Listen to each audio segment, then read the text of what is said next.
So hello everybody and welcome to Walkative, the Walkative Society.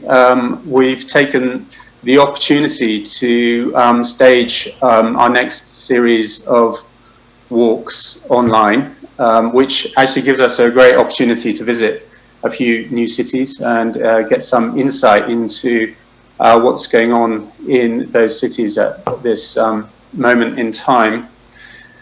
You'll see behind that I've put this poster up of a much earlier walkative event, which is a still actually from Antonioni's Passenger, which shows Jack Nicholson walking across the Brunswick Centre in London all alone, and it seems slightly indicative of the kind of time that we're walking in at the moment, which is often separated and atomized. And this is another reason for us trying to kind of reach out and join up with people who would normally be joining these scheduled walks. I should say that we're joined today by the presidents of the Walkative Society, Caterina and Adalberto. Max isn't here, but Max is also involved as the designer. And of course, the co-founder of Walkative, Simon King, is here. Simon will be transferring some of your questions that I'd be encouraging you to put on chat. So if you can use the chat mode to ask any questions, we will return to those questions at the end or maybe through the talk. But before we move out, before I say anything about Antonia, I just want to just say a few more words about this movement around different cities. I'm pleased to also announce that next Sunday, Anna Adal, the Swedish artist whose work is involved, very much involved in notions of the digital crowd and fluidity, will be leading the walk next Sunday from Stockholm. So hopefully you can join us for that too. But today we've got Antonia Lowe, who is, as you know, based in Berlin. She'll be taking us around the kind of local area, talking about a recent exhibition she was involved with, and also some other works. But just to say that I first saw Antonia's work some years ago at Loeb Space, where she had a residency exhibition, which involved shipping out the wires from the plaster of the gallery space to make a sort of drawing or diagram of the building's infrastructure. And I think this sort of notion of infrastructure space is still very much part of Antonia's work, which sort of moved into an engagement with the city, and often walking too. And I think Walkative and all the work we've been doing around walking cities, in particular walking London, has very much focused on this idea of representing what is otherwise invisible, the kind of infrastructure space, contested histories, overlooked livelihoods, the kind of forces in the city, such as lawscapes, for example, that might not always be visible. And if any of you have visited the Instagram site, you'll see the posters of previous walks. One of the more recent ones, organized by Caterina and Adalberto, was around dark matter and this idea of the dark internet. So this very notion of a digital walk or walk online is in keeping, I think, with this engagement with the imagination, and how walking really is a short circuit to a kind of the universe of the imagination, but also how walking crosses over with these processes and practices of making and thinking and also researching. So these are the kind of themes that we've been trying to draw out in the series. There'll be a chance to say more at the end, but I think I'd like now to just pass over to Antonia. Thank you, Antonia.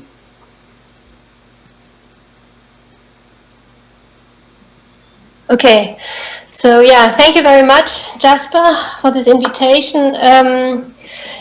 Yeah, so I've actually, as I said in the introduction, through this lockdown here in Berlin, I actually realized that my studio has become my desktop, or my desktop has become my studio. So I thought, like, in a way of doing this online presentation, I'll also more or less will be in the very inspiring situation of being able to share my studio online by just sharing my desktop, and also, and I'm actually, because I'm actually really interested in using Zoom as a media or as a tool for experiments. So this will be for me not only a walk, but also an experiment with the media of Zoom, and how I don't know, maybe it's also turning my studio into an outside walkative urban site. So let's see how it goes. I'll start off with with a daily walk. How do I do this now? Okay.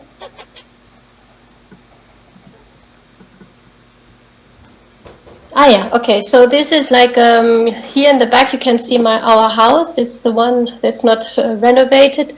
So this is actually a daily stroll I do from the house to the park. And yeah, okay. So then I'll start with the introduction. So I'm based in Berlin since 2004, and in my work I've I'm as Jasper said, I explore overlooked sites. So that's why I thought this video, actually, you can see in the back, is actually quite typical for the way I actually walk and observe the space. So to explain to you, what I did is just I just put my phone with the camera to the basket of my bicycle. And here you can see how I walk and push my bicycle. I often also just cycle. So instead of walking, I cycle to get to my thoughts. And so the interesting thing, I thought that this camera view is actually focused to the floor. So actually what you can see, mostly the heads are cut off, which I think is actually also interesting, because then you also more focus on the movement of the people passing by, and of course the pavement and the rubbish on the streets. So these are actually the things I actually also notice. I don't know, I think I always pay a lot of attention of different pavements, and just how urban or cities, how they actually define themselves through pavements. So what you actually see here in the back is a typical East German pavement. They don't have many left, I think. These huge chunks of graphite, stone, which were cut out and laid out. And then the copperstone is something also of course it's from the pre-GDR times, but I think then in the GDR times they kept it. So this is, I would say, a typical GDR pavement, because I'm actually based in Prenzlauer Berg, which is actually the former east of Berlin. So my interest actually is, I focus in my work on these overlooked sites, or also archaeological excavation, building sites, and just these things people are left behind or people work on, which actually don't have this which are not defined as something to look upon. So they're actually they're raw, they're more true. So that's actually what I take my inspiration from. Yeah, also this idea of walking. Here in Germany, we have this Professor Lucius Burkhardt, which is actually he's the founder of the science of walking, Spaziergangswissenschaft, he calls it. I think in English it's translated as strollology. And so Lucius Burckhardt, he was a sociologist, and he was reflecting social and cultural conditions of architecture and planning. He also was the founding deacon of the design program at the Bauhaus University in Weimar.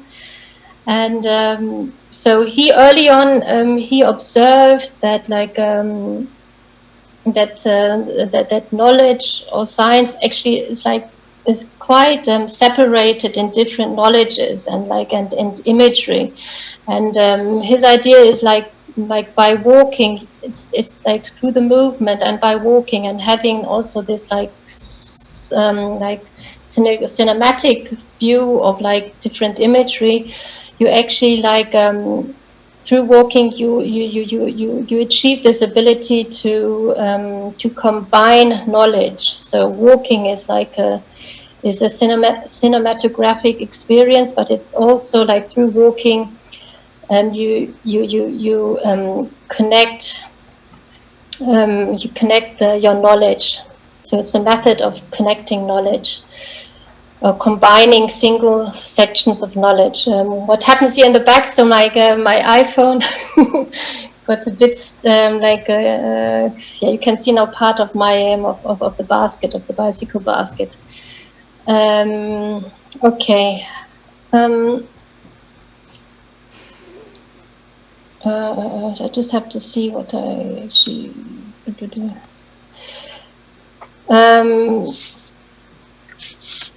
So I actually also, yes, I'm starting with this stroll outside of my house, and I also want to introduce some of my earlier work. So now I'll start this experiment of like sharing my desktop and then the background, the film is running. So these are like the two possibilities in Zoom I want to combine, is like having the film in the background and on the end sharing my desktop. So I will do like this. It has to go over there. And then I do Bildschirm. No, that's Bildschirm hide.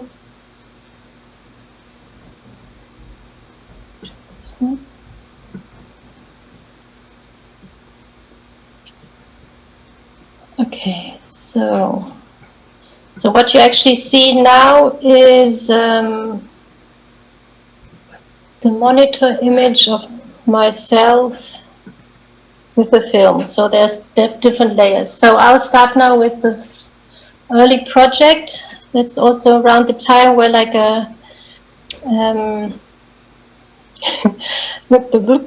where Jasper and I started to work together. This is like when I did a residency in Manchester in 2013 at the Chinese Art Center. I happened to get to know like an architect who was like a Hong Kong Chinese studying in Manchester architecture. And he was working on the renovation of the Manchester Library. So I also, I forgot, I also had like some information on the Facebook card here.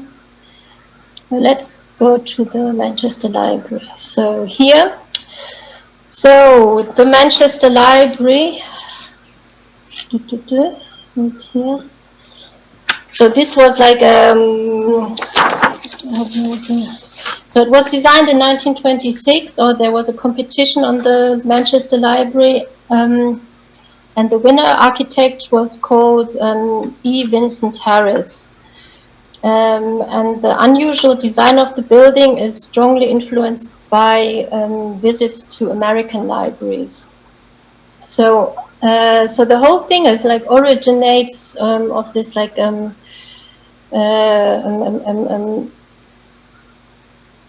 this very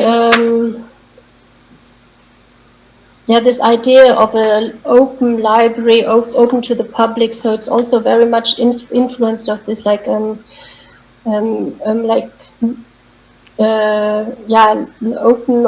liberal society, and to take this, actually, the architect chose this Pantheon, so this round dome, inspired by the Pantheon in Rome. And actually, it's also inspired by Etienne Louis Boulet, and who's a French architect from the French Revolution. But later on, there will be something about him anyway. So I'll first show the images. Oops, is this only one image? Oh shit, there are only one images. Miniature. Okay, I don't. Sorry, it's not so nice as I thought I could show it. Okay, so here.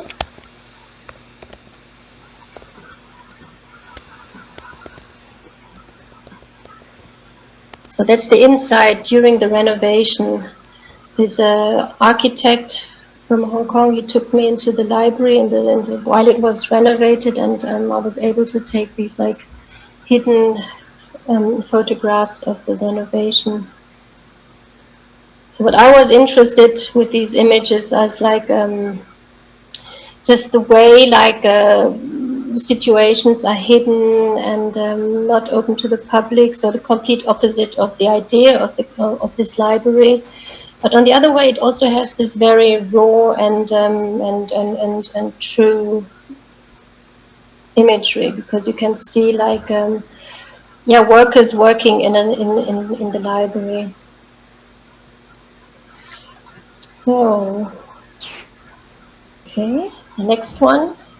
So then in 2016, I actually went to see the Haus der Kulturen der Welt as a building site. So here is like information about the Haus der Kulturen der Welt. Okay, so the Haus der Kulturen der Welt is located in the Tiergarten Park right in the center of Berlin. This is the former like border between West and East Germany. What are you doing? Okay. So this was like, it was built as a conference hall and was a gift from the United States to West Germany, and designed 1957 by the American architect Hugh Stubbins as part of the like international building exhibition. In May 1921, the roof of this building collapsed, and it was closed then for 7 years. But also like during that time, there were these like demonstration for peace demonstration, because it was in the middle of the Cold War. So actually what I found in the back, not there.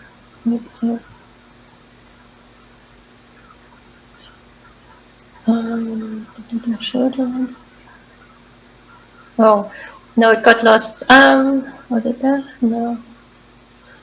So I turned one of the images from this site into like a light box. It's a site of a graffiti from this Cold War. At a time when it actually the Haus der Kulturen der Welt was closed, and there was a graffiti like on one of the walls saying like Yankees go home, but unfortunately it got lost here. Yeah, okay. So then the next work I wanted to show is this year from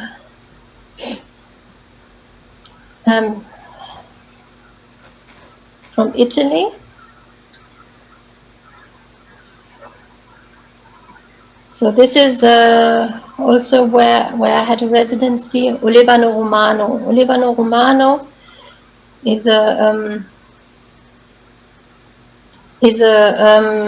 a small medieval village close to, you can see, close to Rome, 30 kilometers from Rome. And starting from the 19th century and continuing into the present, More than 1,000 artists from all over European countries visited Olevano Romano to paint landscapes in the town. So actually, it's true that like a lot of like painters from the romanticism, actually on their way to Rome, they stopped by Olevano Romano because this was like the ideal landscape and the ideal also village. So what I did, I took photos in 2016 of this medieval village and the site it was today. So you can see here a lot of the old houses are actually for sale.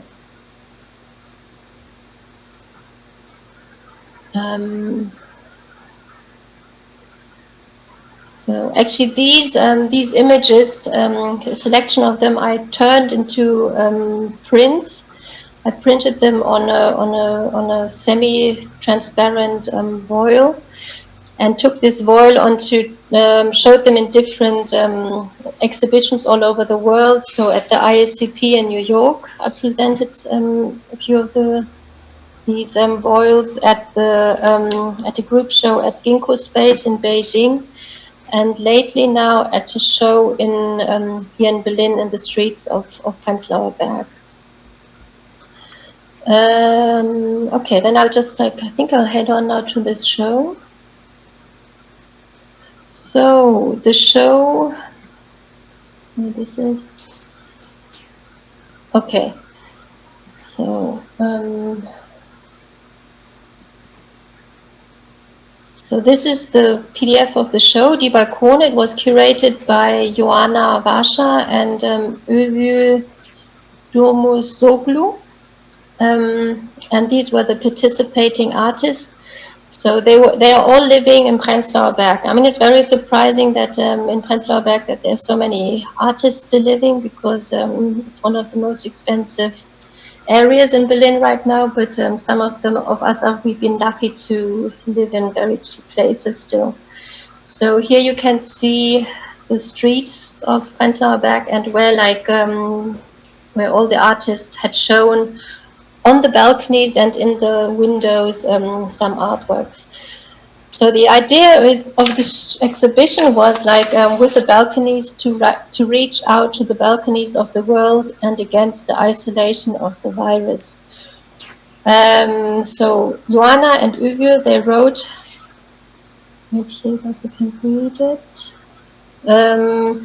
Balconies serve as the public apertures of the private. They seem to be where the house ends and yet not.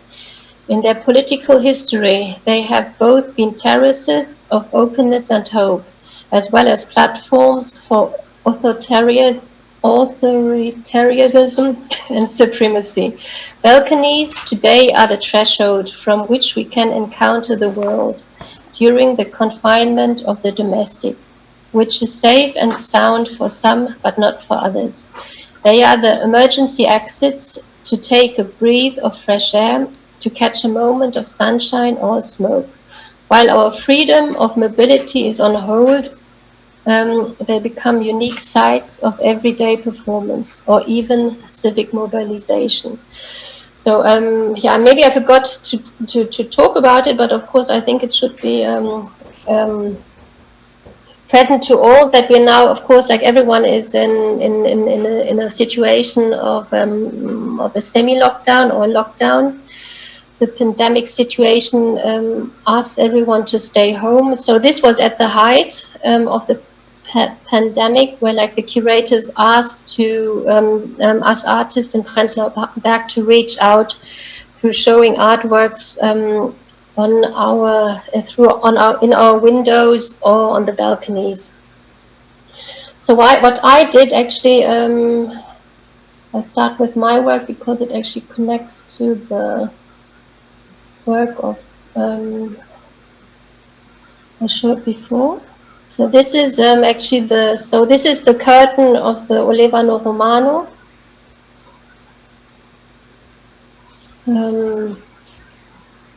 Which are hung from our window, and which was like just like just moving in the wind. I think the interesting connection in this work was actually to show this the sell-out situation in Italy. So it's the image of one of the houses being out for sale in this medieval village, Olevano Romano, and presenting it in Prenzlauer Berg, where also you have the situation of like more and more people are being thrown out of their rented flats because the whole houses are being put out for sale. As you can see, also it's an interesting. They go well together, like this, how do you call it? The surface of the house in Olevano Romano is actually the same as the surface of our unrenovated house in Prenzlauer Berg. Okay.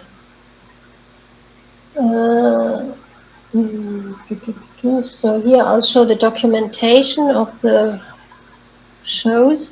So you could walk around, stroll around Prenzlauer Berg, and you would always see here there's like B signs, and there you would know, okay, there's an artist presenting a work. So this is Ulf Alminde, which actually took a mural from a worker from the GDR workers, and he presented it on his balcony. This is a work by Rosa Barber and Jan Sankt Werner, which was a sound piece. Together as a family, they recorded like a song, and it was played on their balcony, from their balcony.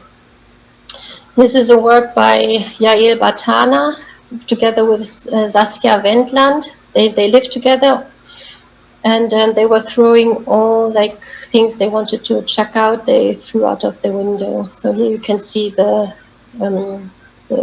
relics of the performance. This is a work by Elke Buhr and Tobi Müller. Elke Buhr is running this Monopol magazine. So they reenacted a performance by Onkawara and just like recorded every day what time they got up. So, this is a work by Jeremy Day. Oops. Okay, by Jeremy Day and Alisa Margulis. This is a work by Dimitriadis. Oh, sorry, I don't know all the names. Maybe I should. Yeah, it's the good thing of doing this online. You have everything. So here, maybe everyone can look up the name themselves. Christina Dimitriadis. Okay. This is Knut Eckstein in the window. So he always shows also different layers of materials. Jan Peter Hammer. This is a work by Hannah Hurzig, where you could call her and talk to her. So like a very like actual movement, like to connect. This was at night, a screening by Jordan and Pauline Dutrieu-Ling. Sorry for like all the wrong names. Oh God. I think that's. Okay, is it all? No, that goes on. Okay, this is Christoph Keller. So he like was documenting like a little bird's nest in his roof. So Jessica, and here, but Matilda Krutzowski. This is mine. Okay. Oh, I can just like swipe. Not all. This is Tommy Stöckel, like my partner. We live together. So he actually, you can see, he took this graffiti on our house. He turned part of the graffiti into a sculpture. So here you can see the eye turned into like a polystyrene sculpture. This was like a kite as a sculpture. Marcus Niesen.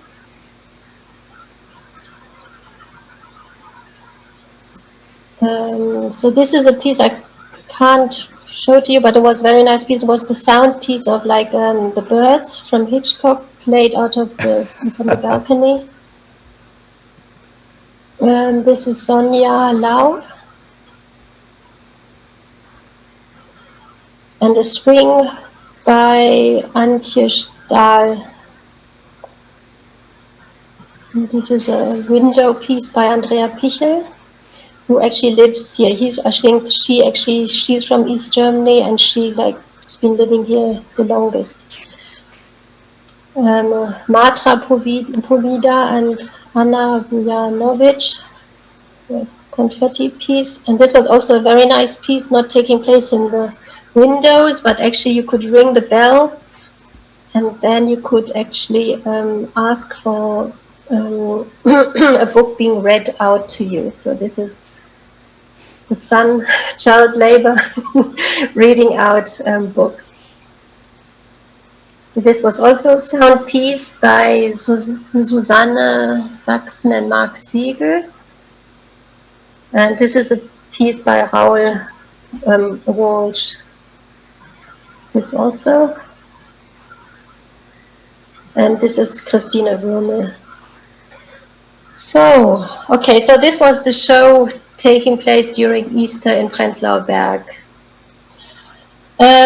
So I actually, I also started to document Berlin during the time of lockdown. So I started off at the very beginning with images of just out of the window. So at very early stage, March 25th. Nothing going on Prenzlauer Allee, which is actually very busy. Nothing else than DHL. Then March 29, even more serious situation, like a person hanging like a skeleton out of the window, like in the window as communication. Then I started to go out into the park behind our courtyard, and as you can see here in Berlin, the playgrounds are locked. What do you say? They're locked down with these banners. Here, you're not allowed. Children are not allowed to climb on this things. Well, here's actually look, here's our window. So this is our kitchen window. So this is actually the side out of from our kitchen window, and you can see everything is closed off. Also here, you're not allowed to climb onto this construction for children. And yeah. So next thing, last day of the lockdown, I decided to cycle around and because actually it was a very nice, interesting atmosphere in the city. So I actually started to cycle around, and I realized that instead of commercial advertising, the city had taken over the advertising billboards and posting messages to their citizens, something like, diese Werbung kann Leben retten. So this advertisement can save lives. The best recipe against the virus is to wash your hands. This is I don't know. Don't share the virus. I mean, that's, yeah. But cut your own mask. Someone is been playing around with English German. Then also very nice, funny. So that's what designers do when there's a lockdown. They come up with nice slogans. Bring Corona nicht zur Oma. But also more straightforward ones. Oh, actually, I forgot. I could have.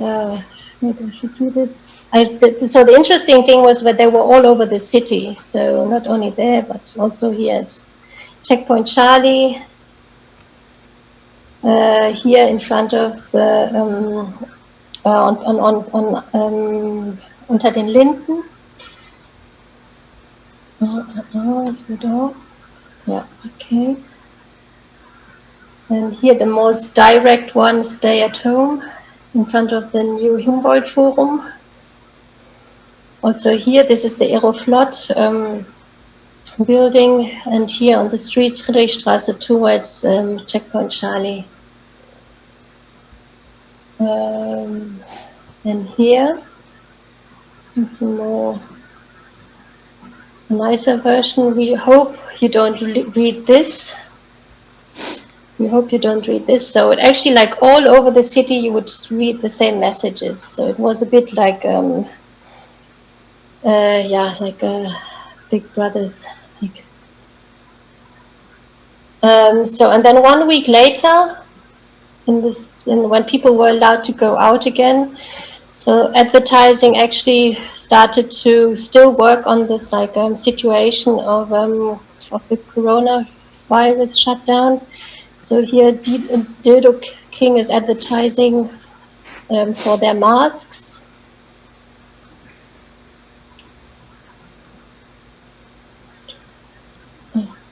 Okay. Yeah, no, here it is. And I really don't know what this is advertising for, but I really like it. For live after Carola, so Six Packs Theater in Berlin. And then in Wedding, also, so this is more this alternative posters. Wash hands, call Oma. And then I also started to go around in Berlin at night. So what you see here is actually, this is the Park Inn Hotel next to the Alexanderplatz. And because they can't rent out any rooms, they started to do this like light hearts with all their rooms.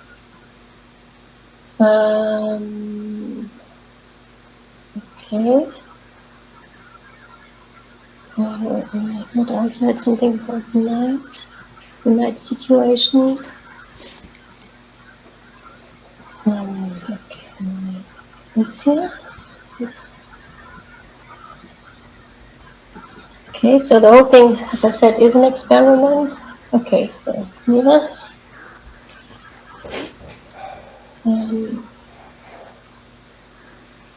No, it's just one image. I wanted to select all.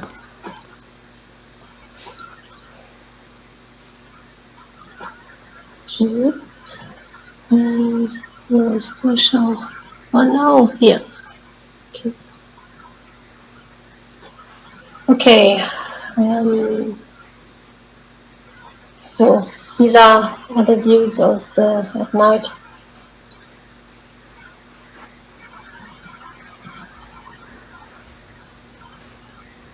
Of my neighborhood at night, where actually I've never seen it so silent and quiet and deserted. Prenzlauer Berg. So this is actually a typical building site where they actually tore down the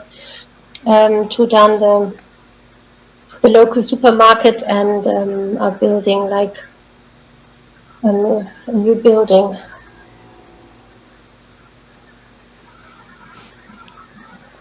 And our local Bösner, so the artist shop. Okay. So the next level of experiments. So here is like so yesterday. Oops.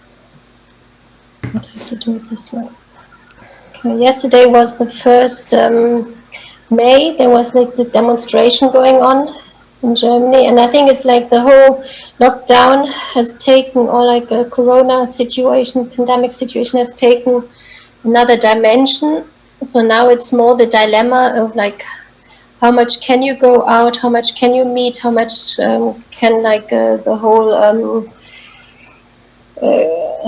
capitalistic life in Berlin take on again. So there was this demonstration on the streets, and because of the pandemic situation, not more than 20 people were allowed to meet for a demonstration. And so I actually, so there was this dilemma. On one hand, you can see this is actually a really, really interesting banner. So here the demonstration was supposed to take place of the demonstrators and who actually believe there is this belief that the whole pandemic situation is actually just like a lie by the state to get more control over the citizens and the state. So every Saturday there's like this hygiene demonstration taking place now, and with people like right-wing people demonstrating against the lockdown. And the interesting thing is people are taking with their banners, they're actually commenting on the demonstration. So here it says, "Wir sind nicht eure Kulisse," which means we are not the backdrop of your demonstration. No, so this is a very nice banner from the Volksbühne, "Leave no one behind." So what I decided to do is actually to take a film of me cycling around this demonstration, and also I wanted to combine this film of me cycling around the demonstration with a text by Richard Senna in his book Flesh and Stone, where he writes about the French Revolution. So in the French Revolution, in the first demonstrations, also organized demonstration, how they failed in the urban surrounding. So now, I have to change. Okay. Okay, now I have to quickly start the text.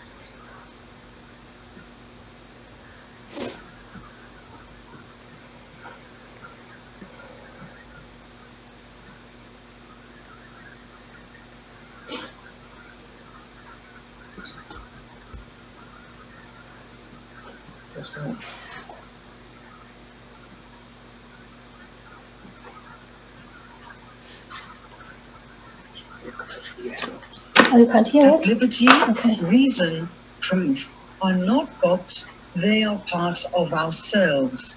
Yet, when the French Revolution sought to bring the body to life on the streets of Paris, something quite unexpected happened. Often the crowds of citizens became apathetic. In part, the spectacles of violence numbed their senses. In part, the revolutionary spaces created in the city often failed to arouse people. During a time of upheaval, when we should least expect it, the moving crowds of the city, frequently thus halted, fell silent and dispersed. Sheer volume defined the revolutionary imagination of freedom in space, volume without obstruction, without limits, a space in which everything was transparent, in the words of the critic Jean Sterabinsky, nothing hidden. The revolutionaries put their imagination of free space into practice in 1791, when the town council of Paris began to chop down trees and pave over the gardens of the Place Louis XV, hollowing out the land to make it an open, emptying volume. Competing designs for the center of the city, or kept it empty of vegetation and other obstructions, a vast, hard surface plaza, in a plan by Whaley for the remaking of the old Place Louis XV in the center of Paris. The town square was to be regularized by buildings on four sides to form an enormous empty central space without roads or paths through it. In another plan, Bernard Foyer stripped away from the bridges spanning the Seine River and leading to the square, all the encrusted little shacks, which had obstructed entrance and exit to the square. Elsewhere in the city, as on the Champs-Élysées, revolutionary planners sought to create open volumes denuded of all natural hindrances to movement and sight. Power, as well as idealism, explains the volumes of liberty, for they were spaces permitting maximum police surveillance of a crowd, yet revolutionary vision, as Francois Furet speaks of it, also sought for this dissonance, the dissonance of articulating a new human order in emptiness. No one more exemplified the faith in the liberating powers of open space than the architect Etienne Louis Berlet, who was born in Paris in 1728 and lived there to his death to 1799. In 1793, Berlet designed perhaps his most radical project, a temple to nature and reason. Once more he made use of the sphere, scooping out raw ground to form the bottom half of the sphere, the half of nature answered by the top half, an architectural dome perfectly smooth and crisp, the half of reason. People who enter this temple walk round a colonnade in the middle, where earth and architecture, nature and reason meet. As one looks up into the dome of reason, all one sees is a smooth, featureless surface, free of any particularity. As one looks below, one sees the answering, but rocky, crater of earth. It is impossible to climb down to this nature from the colonnade, and no worshipper at this shrine of nature would wish to touch the earth. Berlet drew the rocky crater as rough and slashed in the center by a fissure, extending down into blackness, the fissure like a knife slash. There is no foothold here on the ground for man or woman. Human beings have no place in this terrifying temple devoted to the union of concepts. In Berlet's own writings on urban design, he argued that streets should have the same properties of space as his planetarium and temple, with neither beginning nor end. He argued that by extending the sweep of an avenue so that its end is out of sight, the laws of optics and the effects of perspective give an impression of immensity, sheer volume, space, free of the twisted streets and irrational accretions to buildings which had accumulated over the centuries, space free of tangible signs of human damage in the past. As Berlet declared, the architect should study the theory of volumes and analyze them, at the same time seeking to understand their properties, the powers they have on our senses, their similarities to the human organism. Perhaps the dream of freely connecting to other people may always conflict with the dream of starting over again, fresh and unencumbered. But the French Revolution showed something more particular about the result of these conflicting principles of liberty, something more unexpected.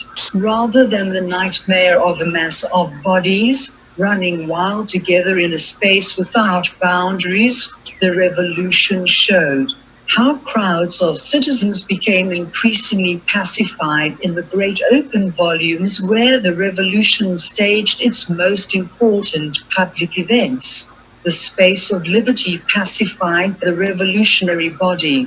The Parisian streets swelled continually with popular demonstrations in the early years of the revolution. In masquerades, for instance, groups of people dressed up as priests or aristocrats, using stolen clothing, parading around on donkeys and making fun of their previous rulers. The street also served as the public space of the sans-culottes, or thin men without breeches, women dressed in tattered muslin shifts, revolutionary bodies without artifice. As the revolution progressed, masquerades became threatening to those at the top of the revolutionary heap. The regime sought to discipline the street. The Sansculotts, too, wanted more than reflections of themselves in revolt. They, who had known only suffering and denial in the past, needed to see what a revolutionary looked like when the revolution was consummated. Successive revolutionary regimes thus sought to create formal festivals, which choreographed the proper dress, gesture, and behavior of a crowd of citizens, enacting abstract ideas in the human body. Yet the French festivals of citizenship came to be caught in the same trap as the purges of enemies. The rituals often ended by pacifying and neutralizing the bodies of the citizens. The architect and writer, Bartolomé Quincy, designed his counter-festival of Simone as a display of legal authority and stability, which would cow people into more disciplined behavior. Bartolomé Quincy armed his marshals with rifles and bayonets. He was anything but indifferent to the crowd. The whole point of staging this spectacle was to make an impression on the people of Paris. The organizers wanted people to feel that a new regime was in charge, that the doors of the state had closed on anarchy. Bartolomé Quincy's festival followed a route, beginning in the eastern part of the city, with stations at the Bastille, then the Hotel de Ville, the Place de la Révolution, a consummation on the Champs-Élysées, with a simple piece of stage business meant to bind the participators together, the crowd crowning Simoneau's bust with a wreath of laurel. Nature did help out at this moment, when the heavens suddenly parted. Dramatic flashes of lightning illuminated the crowd as they presented arms to the statue, and artillery boomed amidst the thunder. Yet this event too fell apart. The participating group almost immediately disintegrated, not knowing what to do or to say next to one another. Bartolomé Quincy had thought the sheer volume of the open space would arouse the public's sense of the majesty of the law, and the public had watched listlessly this show of unity and strength on the field. These festivals made clear a disturbing lesson about freedom. Freedom which seeks to overcome resistance, to abolish obstacles, to start afresh with a blank slate. Freedom conceived like a pure, transparent volume dulls the body. It is an anesthetic. Freedom which arouses the body does so by accepting impurity, difficulty, and obstruction as part of the very experience of liberty. The festivals of the French Revolution mark a point in Western civilization where this visceral experience of freedom was dispelled in the name of the mechanics of movement, the ability to move anywhere, to move without obstruction, to circulate freely, a freedom greatest in an empty volume.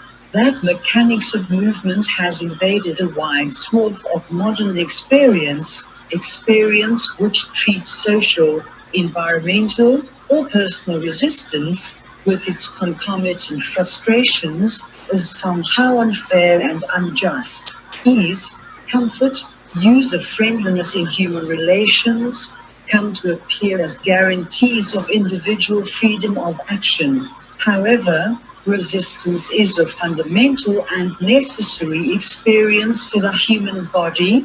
Through feeling resistance, the body is roused to take note of the world in which it lives.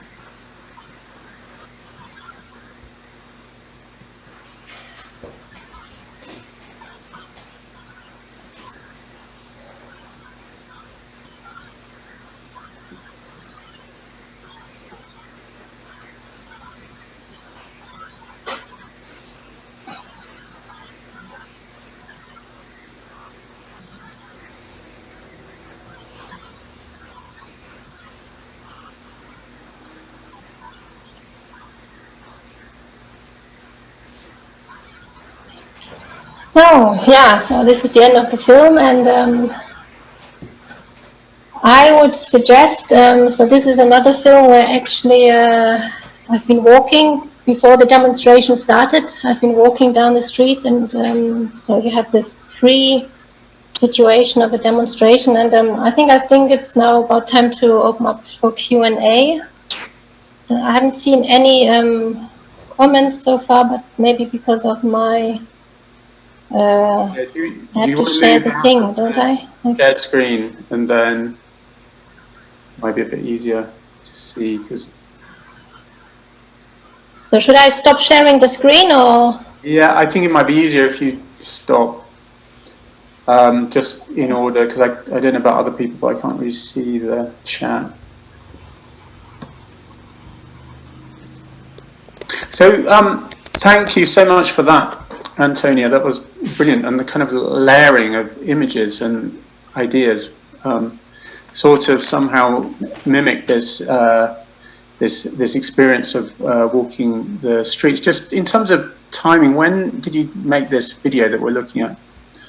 Yesterday, on the 1st of May. Oh, no, 2 days ago, on Friday. True. Yesterday was also 2nd of May. Yeah. I really lose track of time. No, it's quite odd that. But you can clearly see these groups of people gathering together in large numbers of police. Can you just say a little bit more about what's going on? Because that's in. It looks like it's in Rosa Luxemburg Platz, and is that also generally a site of protest and demonstration? It has become now for this hygiene demonstration, but as I said, like I think the people on the streets, they feel very uncomfortable about this like right-wing demonstration that's now like establishing there, and I think it started off like because like the Volksbühne, this theater in the back with the banner "Leave no one behind" has always like been like a place, a site for public controversials. Yeah, so they also open up. They like it's a place where like especially the workers, they understand themselves as that's their site where or the site is for them. And so I think a lot of demonstrations take place there. But then the interesting thing is like, of course, now in the situation of lockdown, most of the demonstrations are being forbidden there. Now this one on the 1st of May, there were 20 people allowed to be. And I think like why I combined it with the text of here Richard Sennett is because like I had this feeling everyone felt a bit lost, you know, like nobody knew, you know, like what to do, and the police, you can see like they also because I was there at the very early stage, you know, like everything seemed a bit like helpless. And I think that's the interesting thing what Richard Sennett describes of the French Revolution, that people also felt helpless in this like open space which were created for like for site for freedom or liberality, you know. And people, first of all, they couldn't deal with so much space and liberal space. So I don't know. I thought there was like a sort of like a same mood going on at the Rosa Luxemburg Platz, because on one hand, people know that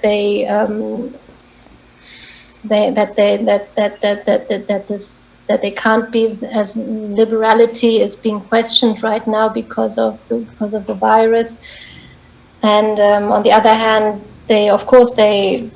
people are now very used to their freedom, and that's why I also wanted to show a kind of interesting shock, isn't there, of suddenly entering the city after being confined to your apartment or your living space, you know, or to a kind of limited freedom anyway. There's a sort of, looking at the film, it really feels like there's a kind of a sense of agoraphobia, you know, that this kind of shock of going out and actually wanting to withdraw again back inside, which is quite interesting. Yeah.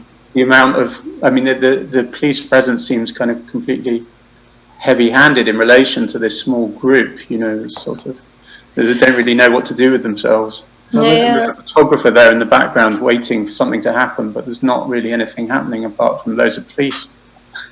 Yeah. Well, there's a question from Anna in relation to that. You know, what did the police do? I think the police, they had to regulate that there were not more than 20 people in this in this place, and this in front of the Volksbühne. So they were actually closing off the center of demonstration more and more. So on the center there were 20 demonstrators, and they would put up barriers more and more to get people out. So actually, where the people met mostly, and where I also was filming, was in front of the place where the demonstration took place. I think there's something mimetic about this behaviour, perhaps. You know, we're seeing sort of you know, news reports of let's say right-wing demonstrators who want to be liberated from lockdown. And I think yesterday in London there was some sort of similar gathering of people who sort of all embraced together. I think that's... Actually, I think couldn't we put all the cameras on now? That I feel a bit isolated now.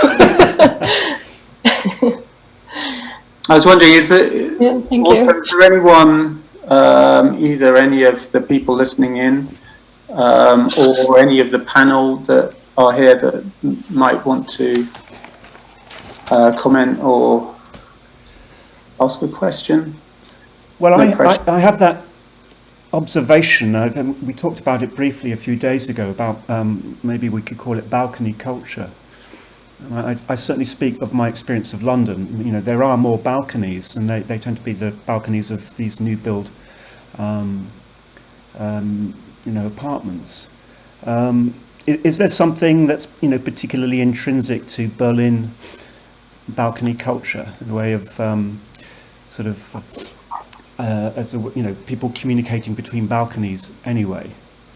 And what I've heard now, I mean, of course, because we live on a street, we don't have any balconies, so I think it really depends. My experience has been very subjective, but I've heard that on Riga Straße, so in Berlin Friedrichshain, on a street where they're the last squatted houses, people had demonstrations on their balconies, so they had parties and demonstrations. So they're definitely the autonome Szene.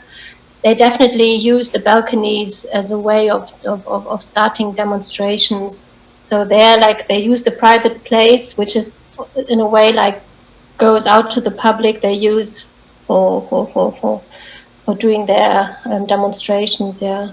But otherwise, of course, I think right now everyone is on me as one citizen. I was drawn to my own house, so I showed the two images I saw, but I didn't experience so much communication going on the balconies. Also because on our opposite side of the house there are no balconies. So it really, I think it really depends a lot where you live. Yeah, but I've got a couple of questions, quite long questions. I'm going to start with Robin Kirsten. So I'll read his question. My initial thoughts are about the relation between the experience of being under a soft house arrest and the dynamics of limited freedom outside the house, sort of a mirroring of internal and external considerations. Would you say that in Berlin, the social, cultural and social norms of lockdown are being reflected in the streets? I ask because I sense that the conditions here in Cape Town are vastly different to other locations. Yeah,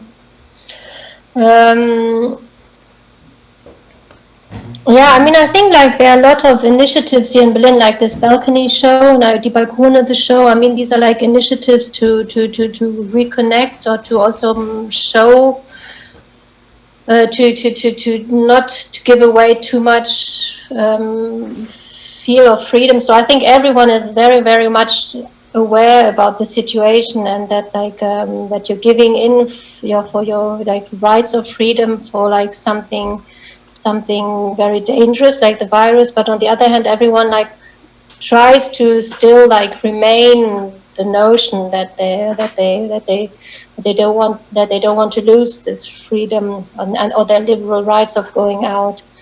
And on the streets, I mean, I see like here in Prenzlauer Berg there are a lot of young people going out.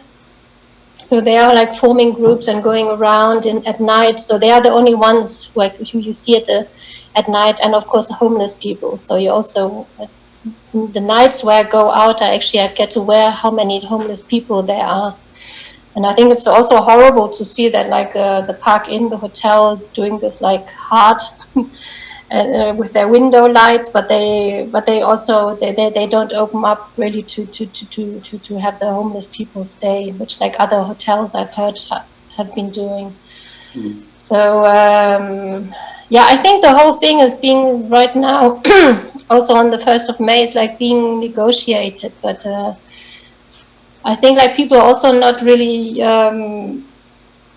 looking in what kind of way they can negotiate without going on the streets, because of course, I think everyone, like here in Prenzlauer Berg, everyone is aware about how dangerous the virus is. Well, a follow-up from... Yeah, I was just wondering, because as Simon's saying, there's quite a few questions, there's a bit of a discussion about the relationship with Grand Theft Auto and the situation in Hong Kong. Alistair, would it be easier if do you want to say something about that? Because there was a kind of question from Anna, from Kay, just asking maybe to say more. Are you able to... You want to say something? I see you're there. It would just be a case of unmuting. If not... Hello? Hello. Hello. Hi. My comment was just in reply to Anna Dahl, who she mentioned that in Sweden they are having demonstrations in World of Warcraft.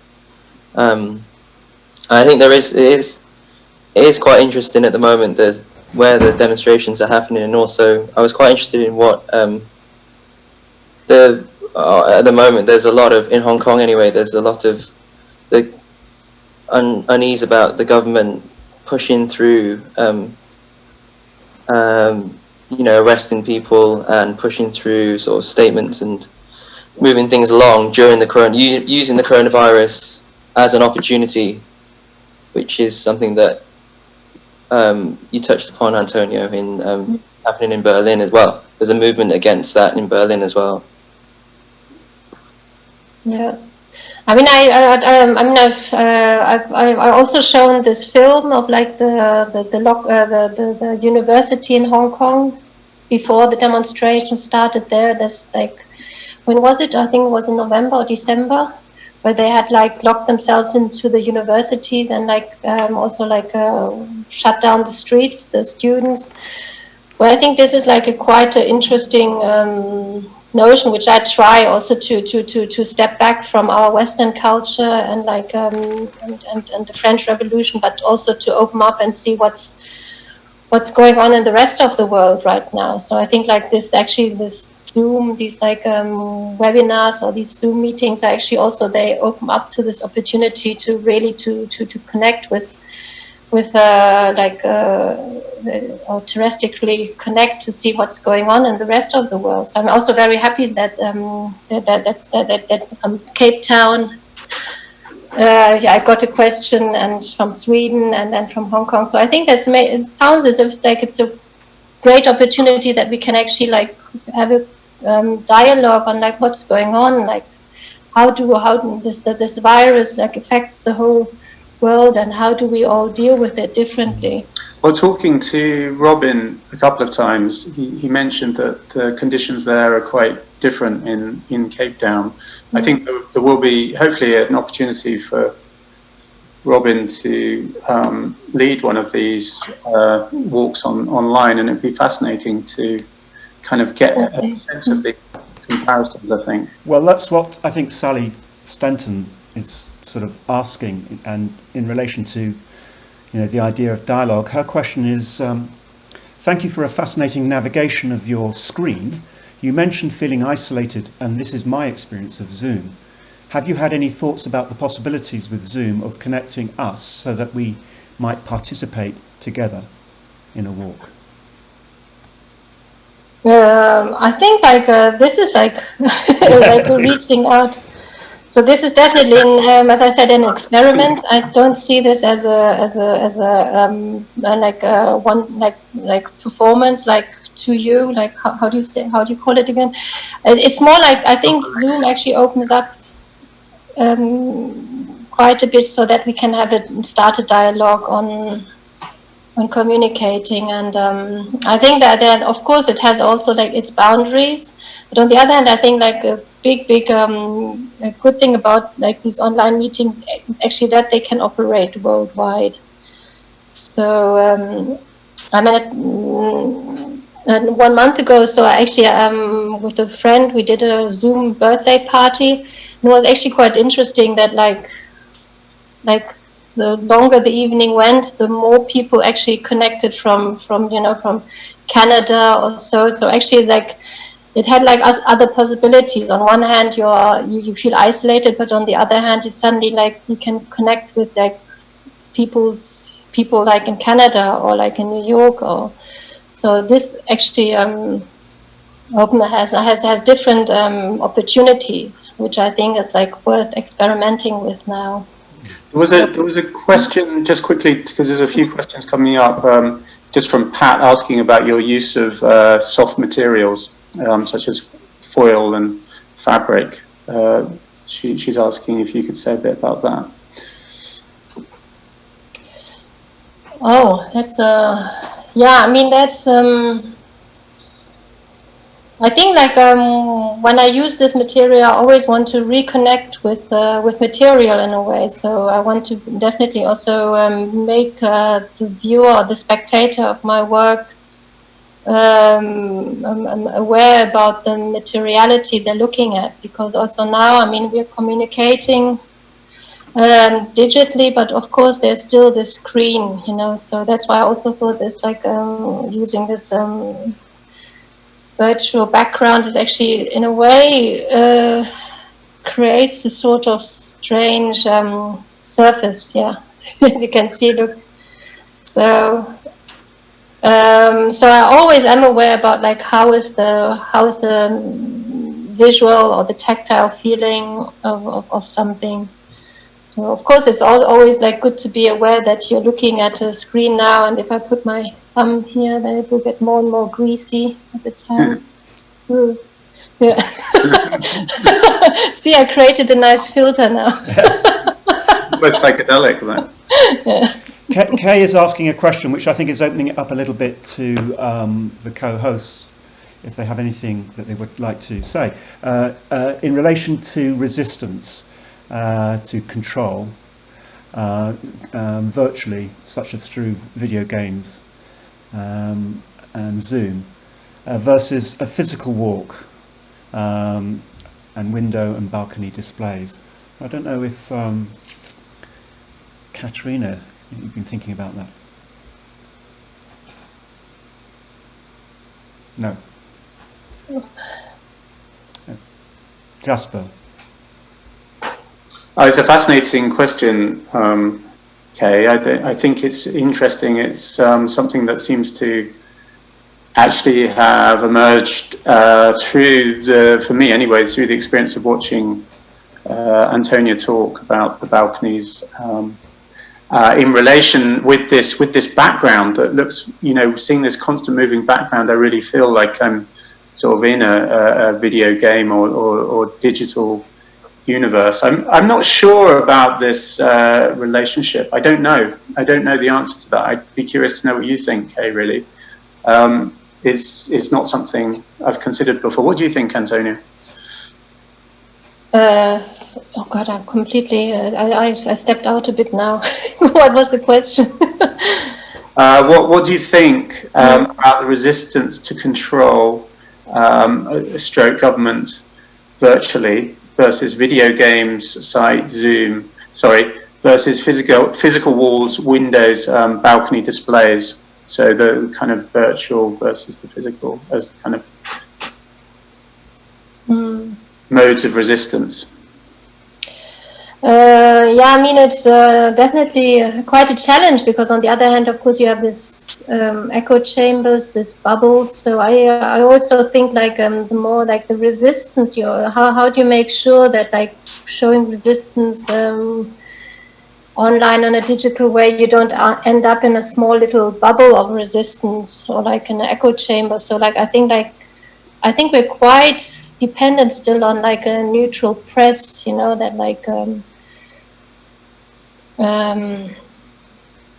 yeah, that's the feeling actually when I was staying in Hong Kong. So 2 years ago, I had this residency of the Goethe Institute in Hong Kong, and actually I actually realized there's a lot of resistance going on online, but I couldn't reconnect to it because I can't read Chinese, you know, so I couldn't even do any like normal search online for it. So I always was dependent on someone from the Hong Kong, from the Goethe Institute telling me what there was going on in the different blogs. And that's why I actually also realized how lucky the Hong Kong Chinese are still, that they still have this South China Morning Post, which is actually one of, or maybe the only newspaper still that is like neutral and where you get the news, what happens. So I don't know how much we actually can make sure that the that the digital, like that online can stay like a neutral and open place. I mean, I think that's also the problem with Zoom right now. Like when in the academy where I'm teaching, you know, every professor has his own course. They all are like parallel, but I can't really connect with what they're doing. So everyone ends up in a small thread somewhere else. And I think like the biggest task right now is really to how can we create an open platform where everything is still accessible, you know. We really right now in the internet, we really have to create a sort of open, equal platform where everyone can achieve an overview of everything. I don't know if you can see Anna's observation. The balcony becomes very local, except when shared online through the perspective of the narrator.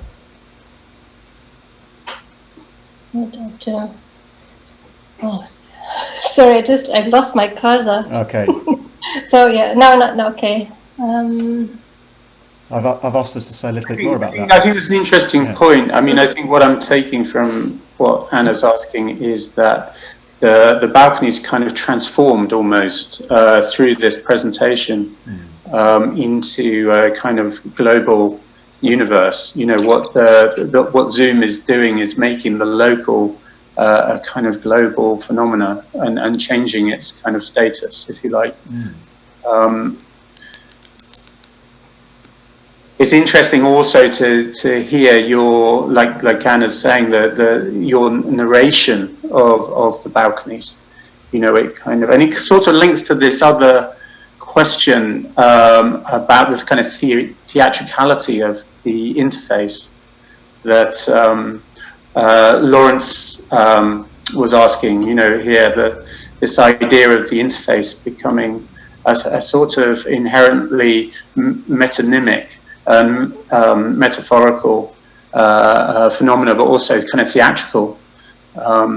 And so the balcony sort of, it's kind of interesting to see these questions together because they seem to touch on a similar kind of theme.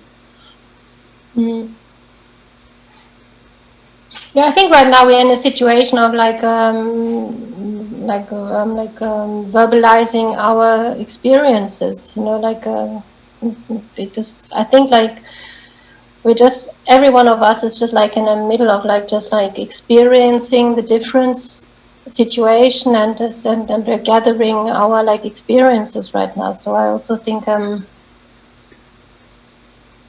Yeah, the balcony is also something very subjective, isn't it? What I said before, that it really depends on where you live. I mean, if you're not allowed to go out, if it's a lockdown, it really depends on the window or the balcony on the opposite side. So you end up in a very subjective situation again. So in a way, it's very similar to the online meetings, isn't it? It ends up in what kind of online meeting you are.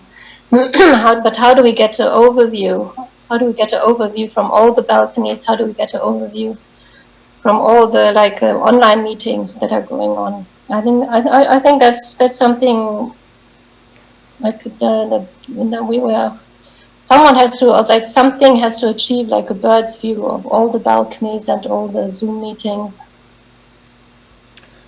Kay, an observation: the virtual allows events to teleport elsewhere and be compared and contrasted, but it depends on people having internet and knowledge where to find it. And there is a danger to be passive, locked inside. Going out, maybe, is a power.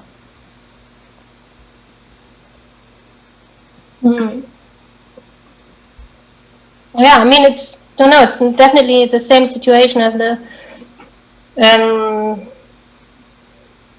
Hong Kong Chinese, which are also going outside, showing their face, joining the demonstration, also is equally dangerous for them as for us now during the virus. But definitely there's there's urgency of still going out and showing your citizens.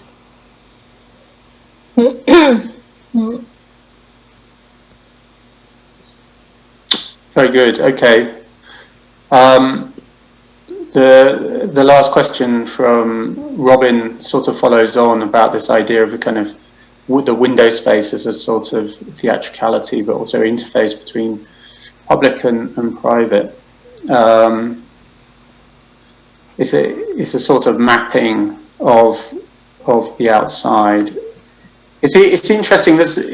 I think what's happening is through this experience, there seems to be a kind of questioning of these thresholds or zones previously assigned to public or private, and those somehow seem to be slightly thrown up into the ether, as a sort of question. And even looking at this background of Berlin, it feels like there's still kind of uncertainty about what the status is of these spaces.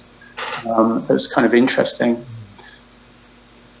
But listen, I'm sensing that maybe we should start thinking about wrapping up, because I'm sure you're kind of tired after your walking tour, Antonia, and it's very strange. I've got a headache. Yeah, I've got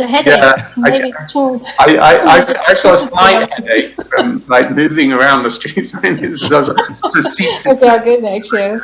Vertigo or something, I don't know. But just from me, I'd like to thank you very much for your presentation, and especially at short notice, and for sort of testing things out in this way for us. I think it's worked very well, and it's helped to kind of focus us in terms of these questions and themes that can be developed through our continuing series of talks. And thank you also to all the panelists and audience members out there. I think some people have had to leave, but we had at one stage 30, 40 people listening in, so that's brilliant. And hopefully you'll be back next Sunday for Anna's stroll around the virtual and the streets of Stockholm. So is there anything else that anyone wants to say before we close down? Otherwise it's goodbye until next week. Yeah, I just want to add my thanks to Antonia, the fascinating talk and wonderful work. Thank you. Yeah, I thank you. So and thank you for coming. And also, I'm definitely very interested in the next few talks, going to Sweden and to Cape Town. Yeah, so. And hopefully LA as well. I'm trying to get Norman Klein to agree to take us around his locality in Pasadena. But yeah, we'll see about that. But yeah, we should have a number lined up. So we want to make this kind of regular meeting around the world, as Adalberto mentioned. Okay, thank you. Thank you. Okay. Thank you. So thank you. Bye.